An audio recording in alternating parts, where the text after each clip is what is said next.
네, 여러분, 벌써 3월 달입니다. 벌써 큐티를 시작한 지 세 번째 달로 접어들었습니다. 오늘 우리에게 주시는 말씀을 함께 보도록 하겠습니다.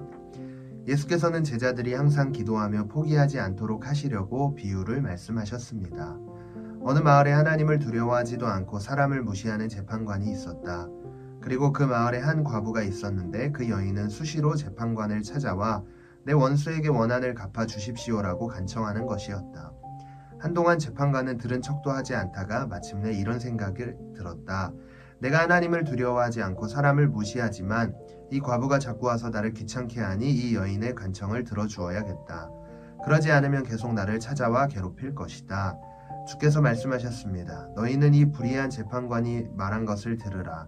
하나님께서 밤낮으로 부르짖는 그 택하신 백성들의 원한을 갚지 않으시고 오랫동안 모른 채 하며 내버려 두시겠느냐.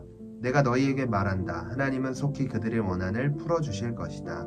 그러나 인자가 올 때 이 세상에서 믿음을 찾아볼 수 있겠느냐. 네, 묵상하기를 보겠습니다. 본문의 비유는 기도하는 자는 끈질긴 자세를 가져야 한다라는 단순한 교훈만을 위한 것이 아닙니다. 다시 오실 주님을 기다리는 사람들이 어떤 태도로 살아가야 할지를 가르치시는 말씀입니다. 예수를 따른다는 이유로 많은 어려움과 고난을 겪는 사람들에게 그럼에도 낙심하지 말고 기도하며 끝까지 신앙을 지킬 것을 독려하기 위해 이 말씀을 하신 것입니다. 비록 예수님께서 내가 다시 올 때 믿음을 가진 사람이 얼마나 있겠느냐고 반문하실 정도로 세상 속에서 믿음을 지키기란 쉬운 일이 아닙니다.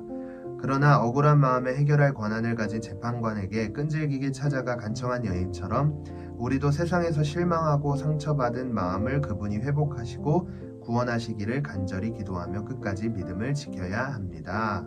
아멘. 참 이 말씀을 묵상을 하면서 하필이면 이번 주가 또 개학 주간 아닙니까?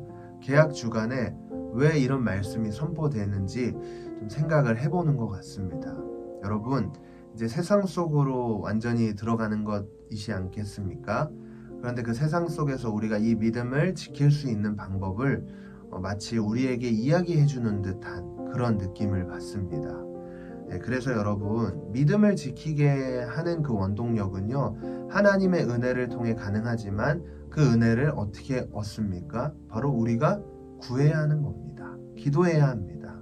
하나님, 내 삶을 돌봐주시는 당신의 그 깊으신 뜻을 깊이 깨달아 알게 하여 주십시오 라는 이 기도를 통해 하나님께서 우리의 삶에 찾아오셔서 우리의 삶을 어루만져 주시고 그리고 우리의 삶 가운데 하나님의 뜻을 보여주셔서 그 뜻을 따라 살도록 하게 하는 그 원동력, 그게 바로 이 기도를 통해 나타난다는 사실을 꼭 기억하시길 바랍니다. 그래서 오늘부터 좀 우리의 삶이 좀 바뀌었으면 좋겠어요. 어제 예배 때 여러 친구들이 결단을 했지만 아침에 일어나서 혹은 자기 전에 10분씩 기도하겠습니다.